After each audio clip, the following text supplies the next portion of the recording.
안녕하세요. 교육진다. 입시 무엇이든 물어보는 시간입니다. 와우. 수능 끝나고 나니까 뭐 이렇게 꽉 차죠. 네.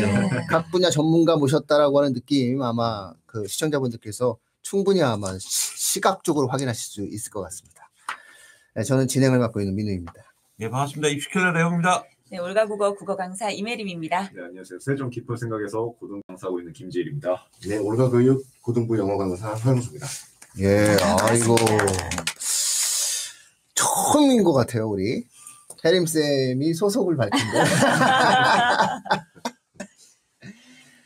네, 알겠습니다. 자, 수능이 끝났습니다, 그렇죠? 많은 분들이 뭐 궁금해하시고 또 막 방송들도 막 나오고 뭐 보도들도 나오고 하는데 저희는 좀 색다른 시각에서 한번 이 수능을 한번 짚어주는 그런 시간을 좀 가져야 될 것 같아요.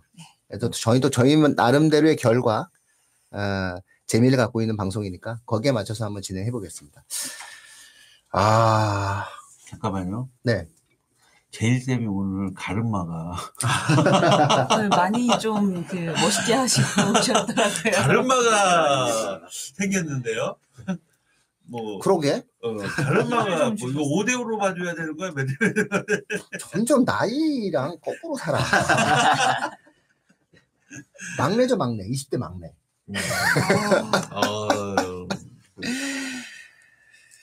자, 그러면 어떻게 국영수 순서대로 쭉 갈까요? 아니면은 전체적으로 뭐, 왜 영어부터요? 영어 뭐 절대 패가니까.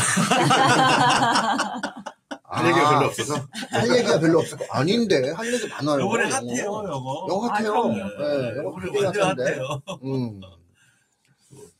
그래서 뭐 영어는 굉장히 그냥 어떻게 말 나온 김에 네. 영어는 어땠어요? 영어는 이제 6월 보고 나서 이제 9월달 들어서면서 이제 정부에서 킬러 문항 얘기 나왔었지 않습니까? 그러면서 이제 난이도 조정에 해당되는 부분을 실시를 했는데 사실상 이제 열어놓고 보니까 6월보다 9월이 훨씬 더 어려웠었고요. 9월은 사실상 이제 1등급 비율이 한 4.3% 정도 나올 정도로 상당히 힘들었던 부분이 있었고 실제 수능도 9월이랑 거의 비슷하게 나온 것 같습니다. 지문 구성도 그렇고 그 다음에 문제 난이도의 배치도 마찬가지로 거의 비슷하게 좀 어렵게 나왔던 것 같고 다만 약간 좀 수능에서 조금 좀 독특한 부분이 뭐였냐면 선택지 부분이었었어요. 그러니까 선택지를 학생들이 골라야 되는데 기존에 이제 독해 지문을 보고 읽고 이해한 다음에 이제 선택지를 고르는 상황보다는 문제에서 물어보는 것에 관련되어 있는 논리적인 부분을 좀 따져봐야 선택지를 고를 수 있게끔 그렇게 만들어 놓은 문제들이 좀 출제가 됐던 것 같습니다. 그래서 거기서 상당히 학생들이 좀 어렵게 느끼는 가능성이 좀 커요. 비율이 1등급 비율은 대충 7.8%? 아니. 네? 지금 4%대로. 네, 4%대에서 90점 이상자가. 90점 이상자가? 네, 엄청난 거예요. 예상했던 것보다 확 떨어졌네요. 네. 실제 만약에 열었을 때는? 네, 킬러 문항 배제했다고 하는데 지금 영어는 지금 뭐 4%대면은 뭐 지금 상대평가가 1%가 4%네. 90점대가 지금 4% 예상하고 있으면 예상이잖아요. 예상하고 있으면 2등급이요? 2등급은 이제 저는 이게 지금 6월, 9월하고 작년 수능 보게 되면 1, 2등급 누적을 봤을 때 약 20%대 내외가 되거든요. 그 20% 내외를 봤을 때 지금 현재 수능은 2등급이 한 15%대 정도 그렇게 나올 것 같은 예상이 됩니다. 합쳐서 20% 1, 2등급을. 뭐 상대평가랑 큰 차이가 네, 없네요. 이번 수능이 그랬었어요. 지금 영어 때문에 수시에 비상이 걸려요. 네, 수능 최저 맞추는 거 영어로 맞추려고 했었던 학생들이 상당히 지금 한 단계씩 한 단계 등급씩 갖다 지금 당황한 지경에 지금 빠져 있겠네요. 특히 최상위권 아이들이 좀 어려워. 4%면 이거 의대 못 가. 근데 뭐 의대야 뭐 영어 때문에 못 갈 수도 있겠다. 4%면. 이번에 수학 1등급 나왔는데 영어 3등급 나와. 그러니까 그렇게 되면 뭐 못 가지. 그런 상황이 생기겠네요. 자, 이거는 정시 배치 상담할 때 상당한 변수가 되겠어요. 그죠? 올해 영어는 수능 최저뿐만 아니라 정시에 배치할 때도 요 부분들에 대한 내용들을 갖고 굉장히 많은 고민을 해야 되겠네요. 특히나 1, 2등급의 차이를 별로 두지 않는 대학과 두는 대학들 같은 경우에는 그렇죠. 많은 차이가 있을 수 있고. 그렇죠. 그럼 2등급을 받았을 경우는 상당히 데미지가 있으니까. 예, 연대 같은 경우는 상당히 데미지가 있을 수 예, 그러니까는 그런 부분들이 좀 있네. 연대는 요새 뭘 짜도 잘못 짜 항상. 연대 이렇게 요즘 몇 해를 놓고 보면 연대가 이렇게 시장 수요를 흡수할 수 없는 그런 방식으로 자꾸 입시 제도를 그렇게 짜시는 것 같아요. 근데 그렇게 또 스포트라이트라든지 교갑을 하든지 딱 이렇게 지켜보고 있으니까 너네 잘해. 뭐 살짝만 빗나가봐. 가면 안 둬. 이렇게 하고 있으니까 연대 입장에서는 뭐 쪼개는 입장이 그렇죠. 국어 가겠습니다. 아, 국어. 야, 국어 갑니다. 국어 갑니다. 네. 적중했죠? 너무 많은 이야기들이 네. 적중을 했기 때문에 일단은 먼저 저는 이번에 수능을 보신 수험생 모든 분들께 정말 고생 많으셨다라는 말씀을 먼저 좀 드리고 싶습니다. 정말 고생 많으셨습니다. 1교시 국어에서부터 이렇게 조금씩 멘탈이 털려 나가면서 시작을 하셨을 거라는 생각이 들어요. 우선은 먼저 조금 제가 그동안 그리고 저희 교육진담에서 누차 말씀드렸던 것들 중에 이번 국어 수능이 정말 이거는 시험 문제를 보자마자 그리고 또 결과가 나오는 거를 보자마자 정말 우리의 예측이 빠짐없이 일치했구나라는 걸 볼 수 있었습니다. 좀 그런 가벼운 이야기를 먼저 하자면 첫 번째로 문학이랑 문법이 어려워질 것이다. 이건 모두가 다 예상을 하고 있었던 부분이었는데 조금 구체적으로 말씀드렸던 것 중에 개념어들이 정말 중요하게 나올 것이다. 특히 문학에서는 그냥 지금까지 모의고사를 풀었을 때 나는 국어 모의고사 잘 보는 편이야 라고 했던 학생들이 오히려 조금 힘들어했을 수도 있어요. 고등학교 1, 2, 3학년 때 내신 국어를 하면서 하나하나 배워갔을 혹은 고등학교 때 그냥 저희가 기출 분석이라고 하는 개념이 문제를 많이 풀어봤냐가 아니라 기출에 나온 그런 어휘들의 뜻을 정확하게 알고 있느냐가 기출 분석 문학의 의의거든요. 근데 그 기출에서 요즘에는 잘 등장하지 않았던 정말 기본적인 내용들, 중학교 때 배울 법한 그런 기본적인 내용들까지 알아야지만 풀 수 있는 문항들이 나왔었어요. 조금 디테일하게 말씀을 조금 이따가 드릴 텐데 그래서 저는 또 저희가 좀 알고 있는 저희 국어 완세에서도 여러 번 언급한 적이 있었던 많이 언급했죠. 네, 백인의 지혜라고 하는 정말 필수 기본 개념서 책이 있어요. 근데 그 책을 공부했었던 학생들에게는 딱 정확하게 저는 몇 번 문제와 몇 번 문제가 너무나도 익숙했을 것이다. 편안하게 풀었을 것이다. 라는 말씀을 드리고 싶습니다. 특히 현대소설에서 킬러는 없었지만 준킬러 문항이라고 볼 수 있었던 31번 문제라든지 또 현대 시에서도 기본 개념을 반드시 알고 있어야지만 풀 수 있는 22번 문제들 이런 문제들이 기본 개념을 확실하게 이해하고 있느냐 고등학교 중학교 6년 내내 국어 공부를 꾸준하게 열심히 했느냐 이 친구들한테 도움이 될 수 있는 문제가 문학에서 출제가 되었다. 이걸 먼저 말씀드리고 싶고요. 그리고 독서 역시 좀 저희가 예측했던 대로 좀 단조로운 유형의 짧은 지문이 출제가 됐습니다. 대신에 선택지 길이가 그렇게 길지는 않았어요. 평균적으로 한 2줄 정도의 선택지 길이가 나오기는 했는데 또 저희가 계속 예측했던 대로 지역적인 문제들 위주로 나왔습니다. 그래서 그냥 이 지문을 읽기에 너무 이해가 잘 돼요. 술술 잘 읽힙니다. 그래서 눈으로 읽고 바로 문제를 풀려면 절대로 문제가 안 풀리는 거죠. 답이라고 생각했지만 더 정확한 답이 밑에 있었어요. 그래서 하나하나 이 글의 문단과 문단, 문장과 문장이 관계 분석을 하는 구조화 훈련이 되어 있지 않았을 경우에는 틀리는 문제들이 생각보다 많았을 것이다 라고 볼 수 있었던 그 독서 파트였고요. 그리고 또 예측과는 달리 경제 지문이 나오지 않고 법지문이 출제가 됐습니다. 그리고 역시 독서 EBS 연계율이 100%였어요. 네, EBS에서 나왔던 모든 지문들이 내용적인 연계가 됐지만 말씀드렸던 것처럼 굉장히 좀 내신스러운 지엽적인 문제 위주로 출제가 됐기 때문에 그 배경 지식은 전혀 문제를 푸는데 큰 도움은 되지 않았을 겁니다.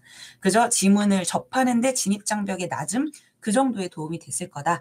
이런 말씀을 드리고 싶고요. 그리고 제일 좀 제가 딱 결과 나오고 시간이 지나면서 등급 컷이 어느 정도 정리가 되면서 제가 그렇지라고 생각을 했던 게 하나 있었습니다. 혹시 저희 시청자 여러분 제가 지난 방송 때 언매 화작 유불리가 많이 줄어들 것이고 언매와 화작의 등급 컷 차이가 2점 정도밖에 나지 않을 것이다. 이렇게 말씀을 드렸던 것이 기억하시나요? 예, 기억합니다. 기억합니다. 그래서 다시 한번 네. 잘 시중해야 된다 우리가. 네. 이게 만약에 결정되면 2학년에도 어떡하냐 이런 얘기 있었죠. 언매가 정말 유리한 것인가? 음. 그리고 화작이 정말 불리한 것인가? 혹은 화작이 정말 공부를 안 해도 풀 수 있는 쉬운 유형인가? 과목인가? 이런 부분에 대해서 지난번에 조금 말씀을 드렸었는데 등급컷이 1등급, 2등급, 3등급, 4등급 전부 다 2점 차이로 지금 배치가 되고 있습니다. 언평수 등급컷이. 네, 박수 칠 일은 아니지만 박수 한번 네. 쳐주십시다. 그리고 또 9월 모의고사랑 등급컷이 크게 차이가 없을 것이고 작년 수능보다는 훨씬 어렵게 느낄 시험일 것이다. 이런 말씀도 계속해서 저희 교육진담에서 드렸었는데 그것도 정확하게 조금 일치를 했던 부분이 있었습니다. 이 선택 과목에 대한 부분에 말씀을 드리자면 먼저 언어 매체를 먼저 말씀을 드릴게요. 융합적인 능력을 요구하는 문제들로만 출제가 됐어요. 지금까지 문법을 정말 열심히 공부해서 개념을 하나하나 다 외워서 문법 문제, 기출 문제 너무 쉽게 풀었던 친구들이 있을 거예요. 근데 딱 35번 선택지 선택 과목 문제를 보자마자 당황을 했을 수 있습니다. 그냥 문법 개념에만 자신 있었던 학생들은 이 문제를 보시면은 정말 낯선 예시들이 막 나오고 있고요. 그리고 이 지문을 한 줄 한 줄 좀 읽어가면서 이 부분의 포인트를 선택지와 비교 대조를 해야지만 풀 수 있는 문제가 언매에서 나왔어요. 다시 말씀드리면 비문학스러운 문제가 35번과 36번에서 출제가 됐습니다. 그래서 35번 문제는 굉장히 독해력을 요구하는 문제였다 보니까 언어 매체 선택자들 중에 오답률 7위에 랭크가 됐었던 문제였습니다.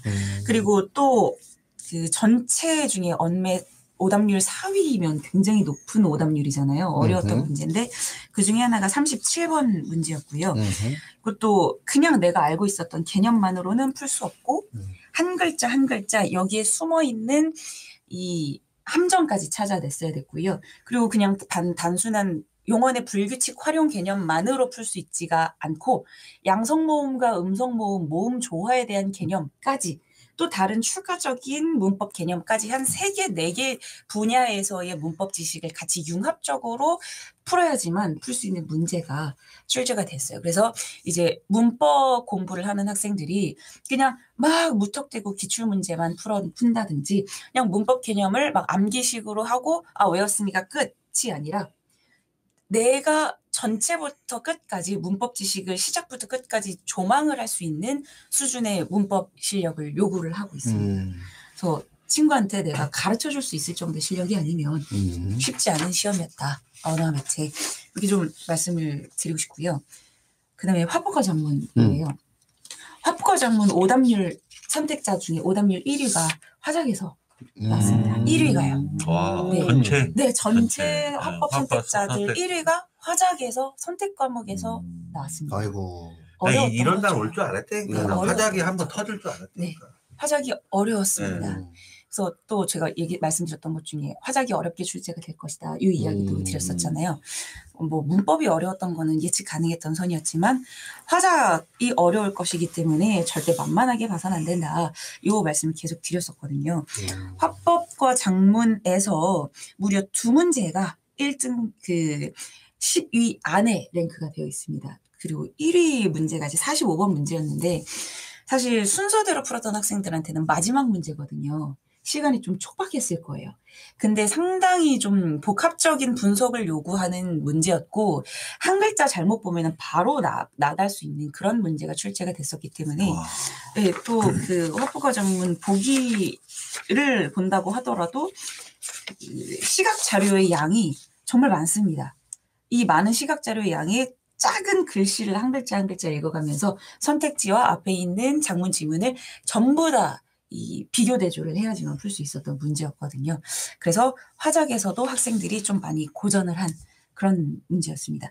그러다 보니까 이 전반적인 부분들을 종합을 해봤을 때 이 시험은 요행을 바라는 학생들에게는 결코 좋은 성적을 가져다 주지 못했을 것이고 중고등학교 6년 내내 학교 생활에도 정말 충실했고 국어 과목, 국어 시험 말고 국어 과목이라는 전반적인 이해가 계속해서 차곡차곡 축적되었던 학생들한테는 더할 나위 없이 좋은 그런 시험이었다라는 좀 총평을 드리고 싶어요. 그리고 저는 이번 국어 시험을 수험생분들은 어떻게 생각하실지 모르겠지만 전 정말 마음에 들었습니다. 네, 풀고 나서 박수 쳤습니다. 이게 국어 시험이지라는 말씀을 좀 드리고 싶더라고요. 체계적으로 네. 꾸준히 공부하지 않으면 네. 할 수 없는 맞습니다. 언어적인 형태의 능력이 길러지지 않으면 안 되는. 네, 그렇죠. 초등학교 학생들에게 모의고사 풀리면 큰일 나는. 네, 맞습니다. 그런 시험이다. 네. 이런 거죠. 기초부터 차근차근 네. 쌓아야지만 풀 수 있는 수능 네, 문제입니다. 그렇죠. 아이고 어떡하나. 하긴 뭐 탈출 러시가 좀 생기고 있으니까 이거 선문답 같은데 지금 뜨끔하시는 학부모님들 계실 거 방송 들으시면서. 자, 지금 국어 지금 아주 말씀 잘 나눠주셨는데 전체적으로 뭐 어느 정도 변별성이 뭐 확고하게 네. 국어에서 맞춰졌다라고 볼 수 있고 이제 앞으로의 수능의 트렌드 자체가 국어 수학이다라고 하는 것들을 보여준 것 같아요. 그러니까 OECD의 다른 모든 나라들처럼 우리나라도 자국의 언어랑 수학으로 보편적인 학습에 대한 역량을 평가하겠다. 이런 어떠한 의지가 좀 명확히 나타나 있는 것 같고요. 선택 수능에 있어서의 유불리는 여전히 문제가 있네요. 여전히 좀 이게 문제가 있어서 요거는 이번에 중2부터 만들어지는 공통 수능 체제로의 변화가 정말 필요하겠다라는 생각이 들 정도입니다. 마지막으로 예비 고2 학생들, 지금 고1 학생들은 이거 어떻게 대비해야 됩니까? 국어 시험은? 혹시라도 학교 내신보다 나는 정시 파이터야 라고 하면서 모의고사만 주구장창 푸는 방법을 좀 선호하고 계신 그런 분들은 빨리 노선을 트셔야 그런 돼요. 분들 아니고 그런 애들이. 네, 그런 아이들은 빨리 빨리 노선을 트셔야 돼요. 정시 파이터 네. 없다니까 좀 제발 네, 좀 안 무슨 됩니다. 맨날 싸워. 아우 제발. 학교 국어의 중요성을 정말 부각시키는 시험이었기 때문에 저는 이번에 좀 교육 개정과 관련해서 좀 학교 교과 과정에서의 좀 중요성을 높이기 위해서 이번에 2028 개정도 나오고 그런 거였잖아요. 그 부분을 보이기에 가장 좀 적합한 시험이었다고 봐요. 그래서 지금 예비 고1, 예비 고2 학생들이라면 혹시라도 내가 내신 문학은 사실 내신 국어는 계속해서 까먹거든요. 지금 이 시기 또 기말고사가 끝나면 겨울방학이 올 건데 그 시기 동안에 내가 이번에 국어를 새로워진 수능 트렌드에 맞춰서 좀 완벽하게 공부를 하고 싶다라고 하신다면은 이제 문법 공부 아까 말씀드렸던 것처럼 전체적인 개념을 좀 빈 백지에 내가 쭉 써내려갈 수 있을 정도의 인사이트를 길러주셔야 된다라는 방법과 그리고 문학에 있어서는 정말 제대로 되어 있는 제대로 만들어진 개념서를 한 줄 한 줄 좀 보셨으면 좋겠어요. 이번에 아까 말씀드렸던 현대 소설 문제가 이건 다들이 공감하실 거예요. 이번에 현대 소설 파트가 가장 어려웠다라고 판단을 하고 있습니다. 생각지 못하거든요. 현대 소설은 사실 공부를 제대로 하지도 않아요. 학생들이. 그냥 읽고 풀면 되는 거 아니야? 근데 이번에 이 31번 보기 선택지에서 서술자와 인물의 거리와 관련된 내용이 나왔습니다. 이 서술자와 인물의 거리, 서술자와 독자의 거리, 독자와 서술자의 거리 이런 개념들이 정말 한 중학교 때 잠깐 한번 다루고요. 그리고 학교 내신에서 크게 다루지 않는 부분이에요. 문학에서 가끔씩 좀 기본 개념을 다뤄주시려고 하는 선생님들은 다뤄주시는데 그냥 쉽게 그냥 넘어갈 수 있는 그런 개념이거든요. 근데 이런 개념들이 제대로 된 저희 문학 개념서인 저희 별개의 지혜라든지 저희가 출판사는 아니고요. 네.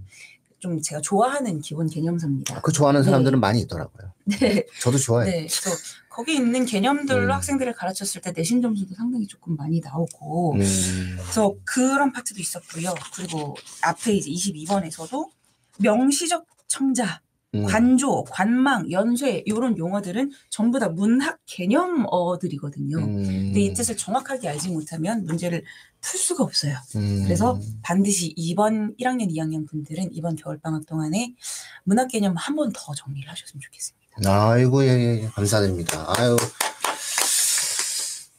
잠시만요. 네. 민호님 잠시만요. 지금 현재 그 청취자분들이 많이 들어와 계시고 있거든요. 네네네.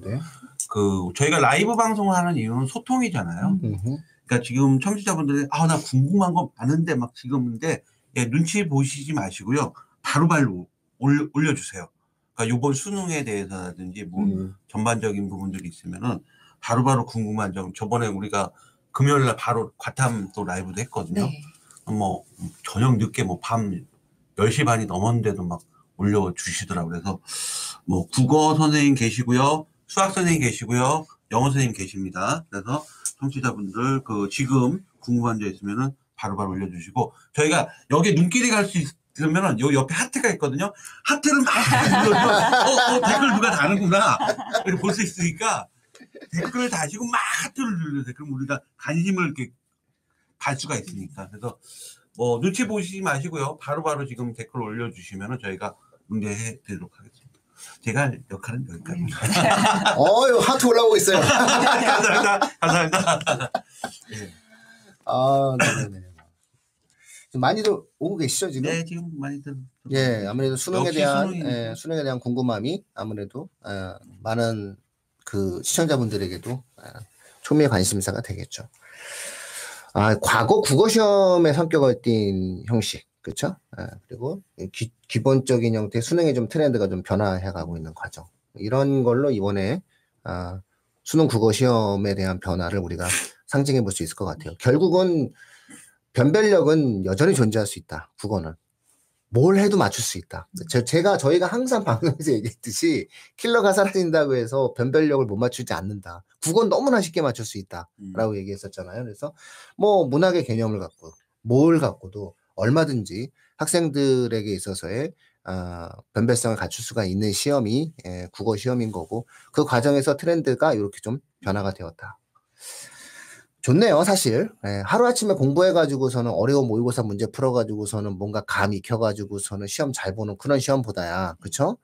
3년, 6년 꾸준히 공부해서 단단한 어떠한 자기만의 해석과 힘을 갖고 있는 학생들이 시험을 잘 볼 수 있는 것. 그게 원래 공정한 거죠. 자, 그럼 오늘 가는 말을 변화줘서 괜히 또 한 소리 들었던. 아니 이게 문제는 뭐냐면 내가 100만 년 만에 처음으로 아마 방송 역사상 처음으로 그 양복 입었을걸요, 제가? 네, 근데 안 입는데, 그래서 그건 지적을 안 받아가지고 내가, 뭐지? 이러고 있었는데. 뭐, 애꿎은. 다른 것만 이미 민호님은 화장실 가자 벌써 얘기가 됐고, 정답을. 네. 자, 어떻게 보면 국어 시험에 관련된 내용들이 지금 전달이 됐나요? 아니면 뭐 수화로 넘어가기 전에 지금 청취자분들께서 지금 들어오신 질문사항이 있나요? 어떤 책? 그거 아까 뭐. 그렇죠. 이슬비님께서 네. 어떤 책인가요? 라고 말씀을 해주셔가지고. 댓글로 올려주세요, 댓글로. 요거는 저희가 댓글로 달아드리도록 하겠습니다. 네. 어쨌든 뭐 시중 책이고 하니까, 얼마든지 뭐 소개해드릴 수 있죠.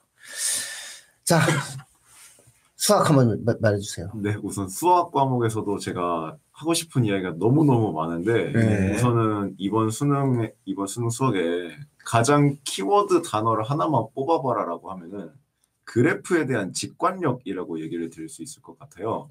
그래프에 대한 직관력이라고 하는 것은 사실 학부모님들 입장에서는 좀 생소한 단어이실 수 있는데 그냥 한마디로 설명을 드리면 왜 그런지는 정확히는 모르겠는데 왠지 이 문제 조건 상황을 보니까 이렇게 그래프가 그려져야만 할 것 같다.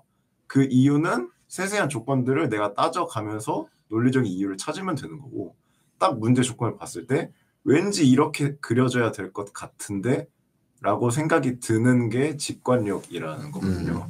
그래서 이런 그래프의 직관력을 활용하는 문제가요. 제가 지금 기억나기로는 우선 공통과목에서 12번 문제도 그렇고요. 14번 문제도 그렇습니다. 그 다음에 주관식으로 넘어가면 20번, 21번, 22번 4점 후반대 문제 전부 다 그래프에 직관력이 없으면 풀 수가 없는 문제였어요. 그래서 이번 수능 같은 경우에는 이 정확한 긴 문장에서의 어떤 정확한 계산력이나 이런 느낌보다는 어떤 그래프적인 상황을 봤을 때 딱 이렇게 그려져야 될 것 같아. 논리적인 이유는 그 다음에 찾으면 되지. 하고 직관력으로 딱 떠오르면 그냥 어떤 어려운 문제든 그냥 3분 만에, 5분 만에도 풀 수 있는 시험이었다고 생각이 들거든요.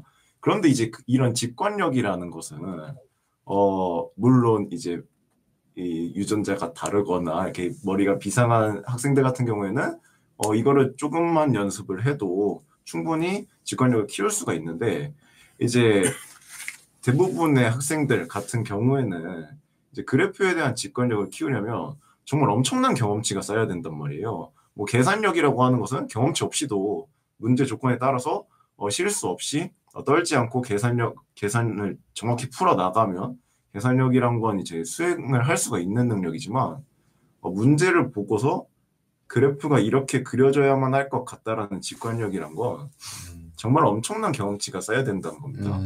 그런 의미에서 보면 현재 지금 수능이 N수생 비중이 35%가 넘었다 이런 뉴스 기사가 나오고 있는데 저는 이걸 풀면서 수능을 두세 번 이상 본 학생들이 더 경험치가 많이 쌓인 학생들이 굉장히 유리한 시험이 아니었나라는 생각이 들었고요.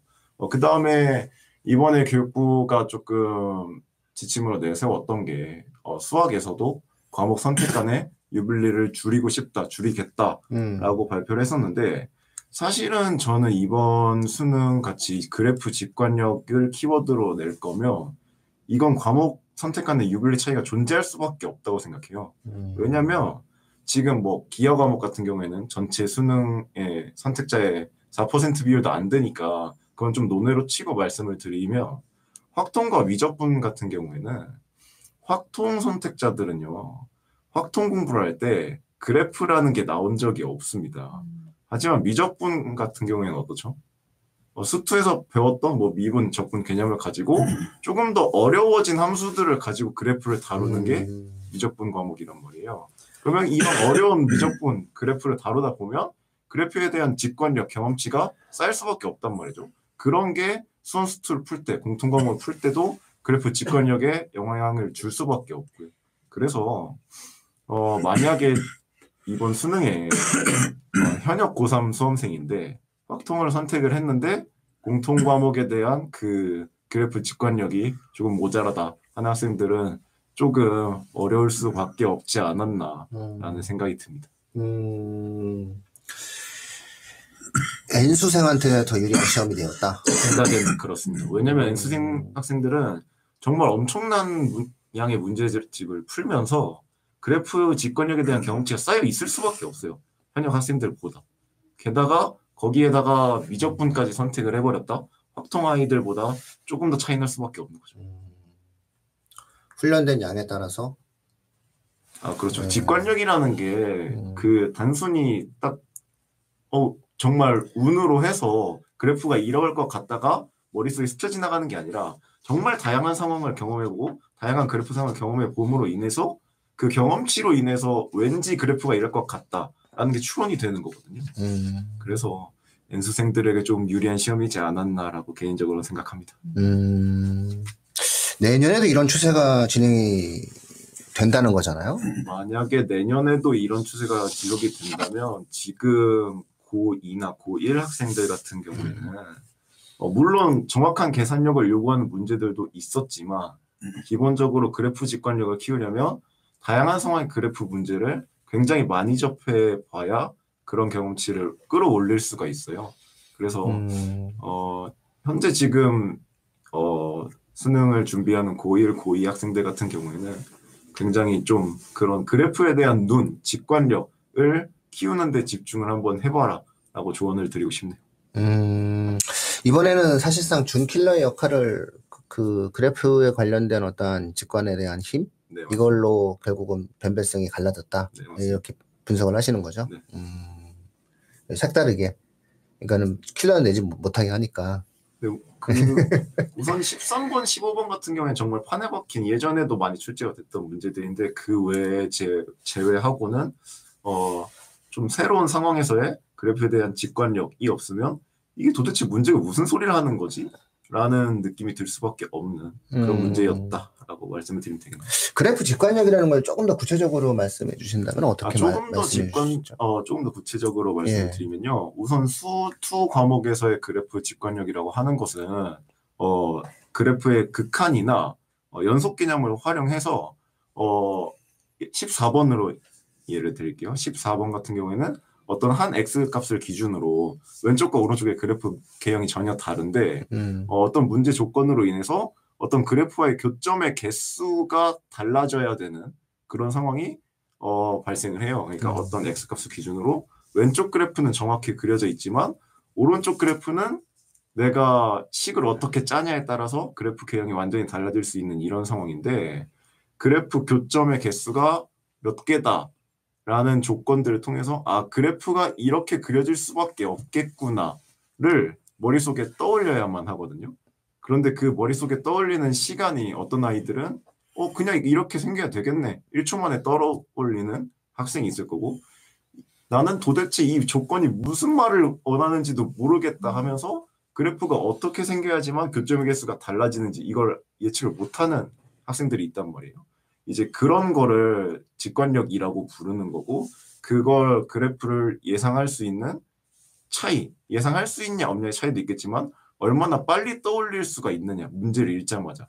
그래서 그런 직관력이 높은 학생들은 14번 문제인데 그냥 3초 만에 떠오르는 아이디어가 되게 쉬운데? 라고 느꼈을 거고 그게 아닌 학생들 같은 경우에는 도대체 내가 얼마나 많은 14번 포지션 문제를 풀어봤는데 이건 너무 어렵다 라고 생각이 드는 거죠. 그래프에 대한 직관력이라는 건 약간 이런 식으로 생각하시면 되겠습니다.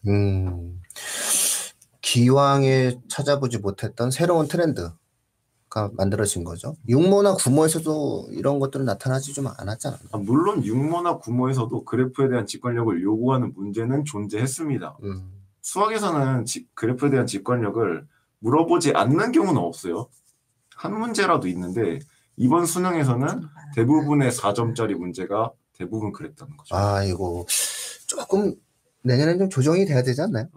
뭐 수학이 뭐 그래프의 직관력만 갖고서는 뭐 평가를 하는 시험도 아닌 거고. 그렇죠. 그런데 이제 내년 수능에서는 조금 3점과 4점의 비중을 좀 조절하지 않을까라는 생각입니다. 오히려 저는 뭐가 문제냐면 이렇게 그래프에 새롭게 직관력을 통해서 변별성을 갖추려고 하는 것처럼 내년에는 또 새로운 것들이 이제 매해 년도에 개발이 되지 않을까. 뭐 이렇게 한번 우리가 또 예상을 해볼 수도 있겠네요. 그것을 또 잘 또 미리 그렇죠. 예측해서 또 접근을 해줘야 되겠네요. 준비를 좀 해주고 훈련을 해줘야 되겠네요. 재수생한테 좀 유리한, N수생한테 유리했던 수능 수학이었다. 뭐라는 거죠. 국어는 뭐 이렇게 크게 N수생 뭐 고3 학생들 별 차이 없었나요? 뭐 국어 역시 N수생 학생들은 시간이 현역 학생들에 비해서는 조금 더 있었을 거예요. 사실 제가 9월 모의고사 때 분석하면서 말씀드렸던 게 이거는 현역생들한테 너무 유리한 시험이었다. 왜냐하면 연계율이 너무 높았기 때문에 수능 특강을 내신으로 공부했던 현역 고3 학생들한테는 도움이 될 수밖에 없다라는 말씀을 드렸었어요. 근데 이번 수능에서는 역시 연계율은 높았습니다. 문학에서 세 작품이 그대로 직접 연계가 됐고 독서는 뭐 100%가 연계가 됐기 때문에 연계율은 높았으나 계속 말씀드렸던 것처럼 그 지문을 알고 있다, 그 작품을 알고 있다라고 해서 그 배경 지식이 문제 답을 연결하는 거에 직접적인 도움을 주는 시험이 아니었어요.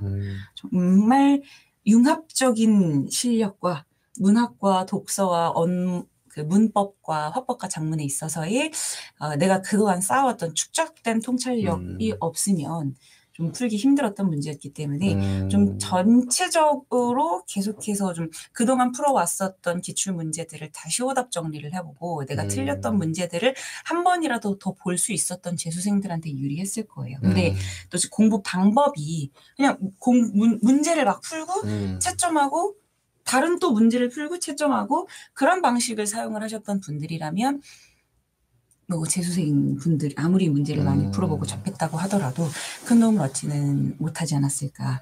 이번 시험은 저는 재수생과 현역생의 유불리가 그렇게 큰 시험은 아니었다고 생각합니다. 얼마나 성실했냐의 문제였던 겁니다. 알겠습니다. 네, 뭐 질문 들어온 게 있나요? 네, 이번에 그 두 가지가 있었는데 가채점표를 못 썼을 때 이럴 때는 어떻게 해야 할까요? 무슨 과목을 못 썼는지 모르겠네. 네, 어떤 과목을 못 쓰셨는지를 좀 말씀해 주시면 다 못 써서 이렇게 한 거 아닐까요? 좋겠습니다. 이럴 경우에는 다 못 쓴 겁니다. 또 수학 선생님께 네. 질문이 하나 있었는데요. 고1인데 내년에 확통, 기하, 미적 다 신청했는데 잘한 걸까요? 아이가 고집을 피우네요. 9월 모의고사는 1등급 컷이고 내신은 수학 3등급입니다. 선행은 수 1, 2 미적 다 있고 수 2를 잘합니다라고 말했습니다. 기하까지 해야 될 이유는 건 있나?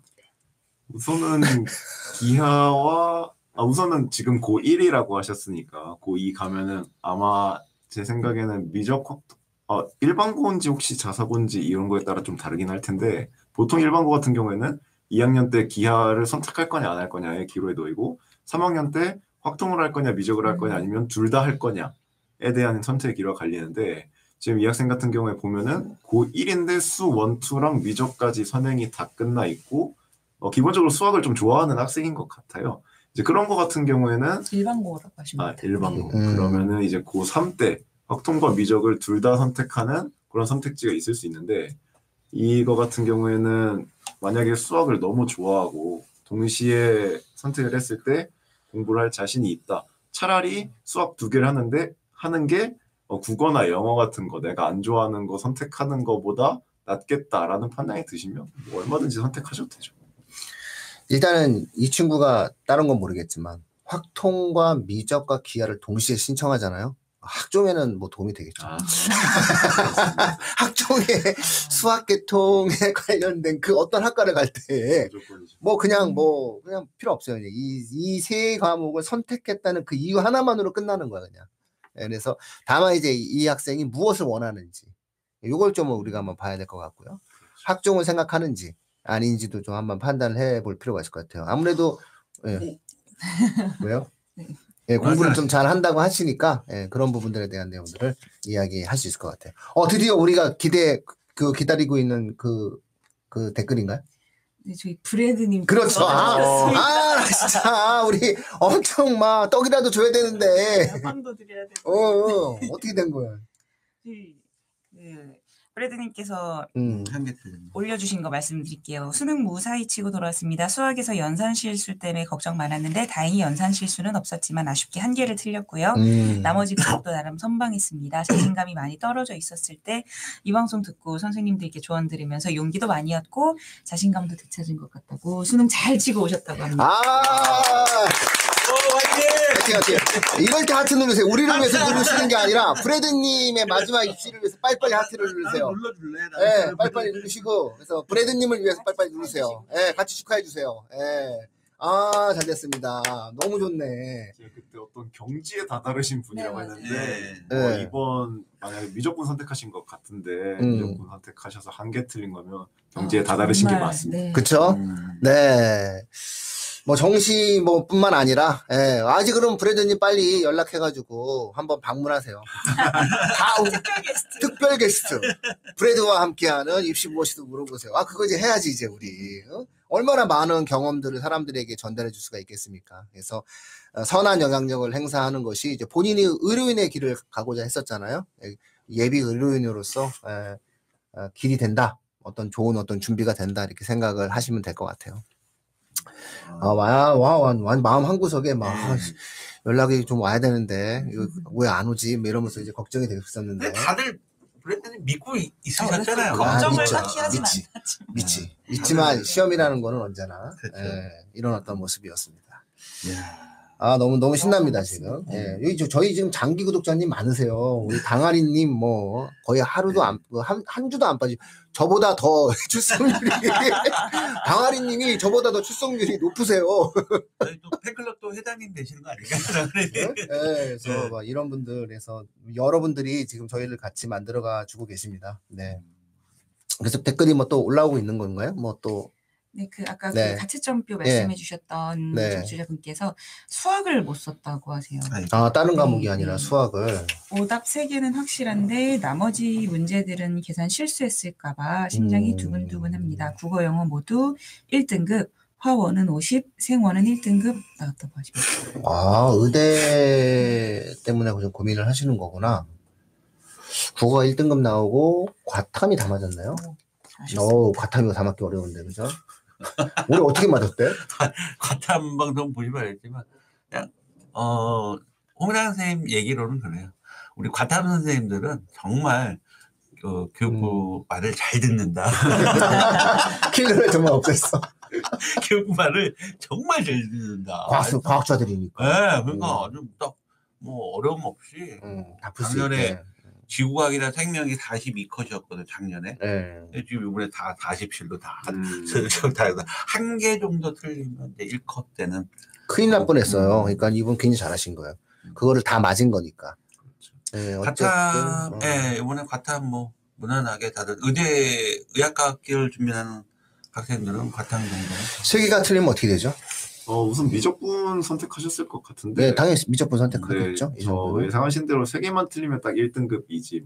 4개까지 틀려도 아마 1등급일 거거든요. EBS 기준으로 82에서 83이 84. 네, 1등급이니까 4점짜리 4개짜리인데 보통 이제 이 정도 경지에 다다르신 분이면 예산 실수라는 거는 사실 많이 자주 등장하는 건 아니고요. 아마도 주관식 같은 경우에는 가치점표를 작성 못 하셨더라도 주관식 같은 경우에는 자신이 뭘 틀렸는지 정확히 알고 계셨을 거예요. 뭘 틀리고 뭘 맞았는지. 근데 이제 객관식 같은 경우가 내가 혹시 계산 실수해서 다른 번호를 찍진 않았는지, 마킹 실수하지 않았는지 뭐 이런 게 조금 불안하실 텐데 수능 성적표 나오는 게 12월 초잖아요. 이제 그때까지 너무 마음 졸이지 마시고 본인이 실수한 건 실수한 거고 틀릴 거 틀리고 맞을 건 다 맞았다고 믿고 계시면 딱 1등급 나오실 거라 생각합니다. 제가 추론을 해드릴게요. 추론을 해드린다면은 일단은 국어와 영어가 1등급이 나왔잖아요. 그러니까는 기초적인 형태의 성실함이 있다. 올 수능에서. 이렇게 일단 볼 수 있고요. 그 다음에 생명과 화학을 다 맞은 거잖아요. 하나를 틀린 게 아니라 다 맞은 거잖아요.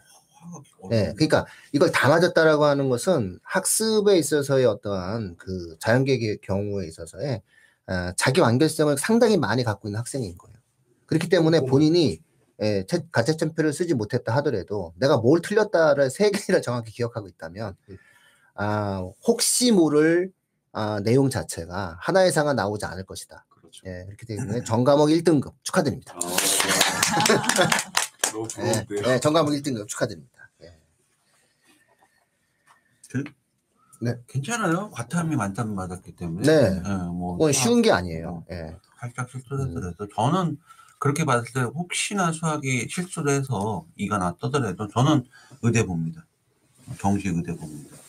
이미 이건 의대죠. 의대가 그렇죠. 올해 수학이 국어가 1등급인데 또 살짝 또 저기 할 때 그때 뭐 국어가 1등급이면 이번에 국어 고득점 한 분들은 국어를 90점 이상 받으신 분들은 정말 압도적으로 유리한 고점을 잡고 시작하는 건데 시작하실 수 있습니다. 거의 의학학교는 이번에 승부처가 국어가 될 수 있어요. 이번에 만점자 표준 점수가 146점. 와. 146점이요? 국어요. 와. 못 이기죠. 국어가 146점. 참고로 2019학년대 국어 불수능 대한민국 수능 역대급 국어 어렸을 때 국어 만점자가 150점이었어요. 그러니까 거의 준하는. 작년 국어 만점자가 134였는데 표준 점수가 정말 이번에는 국어를 잘 보신 분들은 자신감 갖고 지원하셔도 됩니다. 네, 근데 1등급인데요. 네. 고려대죠, 고려대. 프레드님 때문에 내가 아주 마음이 지금 편안해진 상태. 말도 잘 나와.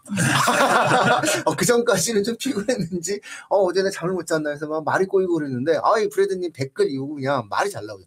진작에 좀 댓글 좀 빨리 달아줬어야지. 프레드님이 합격증 들고 오시겠다고 저한테 사랑 고백까지 해주셨어요. 하트 눌러주세요, 하트. 합격하게 빨리빨리 하트 눌러주시고. 저희도 사랑합니다. 네, 이가 이제 풀리는 거네요. 입이 풀립니다. 자, 전체적으로 이제 이번 수능에 대한 내용들이 좀, 이렇게 만들어져 가고 있네요. 혹시 또 다르게 또 지금, 계속 질의라든가 내용들이 오고 가고 있습니다. 그래서. 네네.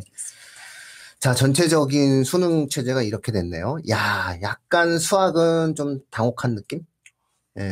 그래프의 직관력이라고 하는 색다른 것을 가지고 학생들의 어떤 훈련의 정도를 갖다가 확인했는데, 저는 좀 전에 우리가 브래드님이 잘 적어주셨는데, 계산 실수가 아니었다. 이러면서 이제 하나 약간 실수를 했다라고 하지만, 결국은 훈련되고 수학적인 형태에 대한 역량을 갖고 있는 학생들에게 명확히 유리한 시험을 냈다라고 볼 수 있는 거고요. 그러면 이제 마지막으로 고1, 2 학생들. 이 고1, 2 학생들 같은 경우에는 바뀐 수능의 트렌드에 맞게 이제 우리가 대비를 좀 해 나가야 되겠네요. 뭐 국어는 굉장히 많은 그런 부분들에 대한 이 말씀을 좀 많이 나누셨는데 영어는 오히려 말이 없었거든요. 네네. 예. 영어 제가 지리산에서 뵌 이래. 예. 산에서 지금 내려오신 거죠? 항상 옷이 예. 산에 항상 산에 계신 그런 계통이에요. 그렇죠? 예, 그래서 지리산, 정선 뭐 그쪽 계통에 계실 때, 예, 바로 산에서 내려오신 것 같은. 예. 일단은 지금 영어 같은 경우가 트렌드가 바뀐 거는 확실히 있어요. 어떤 트렌드가 바뀌었냐면 뭐 문제 유형의 난이도들에 대한 트렌드가 아니라 그 문제를 구성해서 문제를 해결해 나가야 되는 방식들의 트렌드는 살짝 바뀌었습니다. 그러니까 예전에 이제 지문을 읽고 이해해서 해석해서 이제 문제를 풀 수 있었다 그러면 지금은 이제 한 4단계까지 사고를 해야 돼요. 특히 이제 33번 문제 같은 경우가 그런 문제였었는데 최대오답 1위로 EBS에서 이제 얘기하는 문제인데 요 문제 같은 경우가 이제 지문 전체를 다 읽고 이해했다고 해서 이제 빈칸을 채울 수 있는 게 아니라 실질적으로 그 빈칸에서 제시하고 있는 맥락적 신호가 있어요. 그런 논리적 맥락적 신호를 잘 찾아내서 찾아낸다 하더라도 기존의 이제 문제들 같은 경우는 그런 신호들에서 가리키는 대상이 딱 한 군데 정도밖에 없었다 그러면 실제로 이번 그 수능 같은 경우는 이렇게 저는 이제 청크라고 얘기하거든요. 덩어리로 되어 있습니다.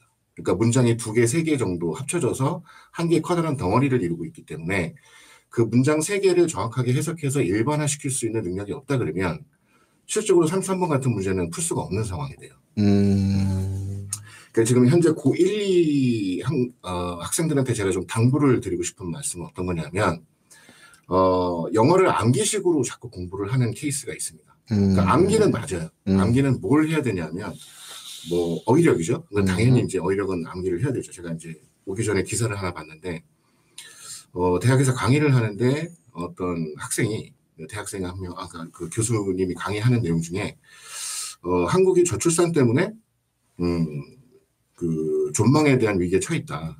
이렇게 하니까 대학생 중에 한 명이 그 수강생 중에 한 명이 신고를 했다 그래요. 그 교수를 비속어 사용했다고. 네. 그러니까 그러니까 이게 이제 문해력 때문에 나오는 거고 어휘 때문에 나오는 건데 그 문해력의 가장 기초적인 부분은 어휘입니다. 그러니까 영어도 마찬가지고. 그래서 어휘력에 해당되는 부분은 암기하는 게 맞죠. 대신에 암기 과정이 끝난 상태에서는 반드시 그 문해력, 즉 글을 읽고 이해하는 능력을 키울 수 있는 그 시간들을 계속 가져야 돼요. 근데 이거는 어쩔 수 없이 아까 국어 선생님도 제가 연예인 보는 것 같아가지고 제가 산에서 오래 계시다가 내려오셔서 그래. 연예인 맞아요. 그래서 이제 공부를 하실 때는 그런 전반적인 그 이 문해력, 즉 독해를 하는 부분들을 조금 좀 강화시켜서 글을 전체적으로 보는 능력, 그런 것들을 좀 키워나갈 수 있는 그런 부분들을 좀 강조하고 싶고요. 내신 반드시 챙기셔야 됩니다. 왜냐하면 그 내신, 영어 내신에서 지금 현재 거의 모든 고등학교들이 내신과 관련되어 있는 부분을 낼 때 가장 중점적인 게 뭐냐면 그 영어 문장들을 어떻게 구성해서 그 문장들이 어떻게 완성되는가를 가지고 출제를 많이 하고 있기 때문에 그 부분을 다 맞출 수 있다 그러면 문장 해석에 대한 부분은 충분히 가능할 거거든요. 그래서 문장 해석을 토대로 해서 문단 전체를 논리적으로 이끌어갈 수 있는 그런 해안을 가질 수 있는 그런 능력을 좀 키웠으면 좋겠어요. 산에서 영어에 대한 돌을 닦고 내려오신 것 같아요. 이제 산은 이제 안 올라가시죠, 산은? 가고 싶은데 세종에 산이 별로 없지 않나? 없죠. 가고 싶은데 지금 뭐 시간적인 부분도 그렇고. 붙잡힌 거구나 또 지금 내용님한테 붙잡혀가지고 지금 학생들 한 명 한 명 케어해주고 계시군요. 집에 못 갑니다. 그러니까 산은 이제 그만 다녀요. 스레파 신고도 그 정상에 오를 수 있을 만한 내가 아는 사람 중에 한 분이죠. 텐트도 좋아하시고 이제 그만하시는 것도 이제 추천드립니다. 아이들이 이렇게 좋은 선한 에너지를 갖고 왔잖아요. 몇 년 동안 이게 딱 했으니까 이제 그 에너지를 갖고 학생들에게 어떤 산소 같은 영어를 통해서 성적을 많이 올려주십시오. 자, 오늘 뭐 계속 방송을 이렇게 막 댓글들은 오지만 그래도 또 우리에겐 정해진 시간이 있으니까 뭐 마무리를 지어야 되는데 지금 혹시 저희가 지금 놓치고 있는 그런 그 댓글들이 있으면 한번 소개하시고 아니면 좀 전체적으로 이 정도에서 마무리 지어야 되는 게 아닌가 싶습니다. 추가 질문은 없었고요. 예. 저희 열혈 애청자분들께서 남겨주신 부분들이 이 당아리님께서 나중에 수능 고득점자 의대 진학자 모셔서 브래드님 온다고 했으니까. 그러니까 우리 스스로 해결을 하는 거예요. 우리 스스로가 브래드님 자체가 다양한 형태에 대한 고민을 얼마나 많이 했겠어요. 그거 이제 진행해 주실 거고요. 뭐 저희가 또 이렇게 합격자들 방송 당한이님도 같이 나오시는 거죠? 여기 아까 그 같이 좀 얘기해 주셨던 초코쿠키님께서도 민우쌤께서 상반기에 과탐해라 계속 강조해 주셔서 그 부분 너무 감사하다고. 뭘 또 우리 초코쿠키님도 계속 이분도 저보다 많이 자주 나오시고 같이 나오셔야죠. 아까 근데 살짝 그 초코쿠키님이 글 올렸다 지워주셨는데 제가 살짝 그거 봤거든요. 걱정하지 마세요. 그 수학 그렇게 살짝 불안해도 의대는 무조건 갈 수 있으니까. 올해 같은 경우에 이 정도면 가죠. 오히려 국어가 조금 궁금하네요. 그렇죠? 그 1등급이 어떤 1등급인지.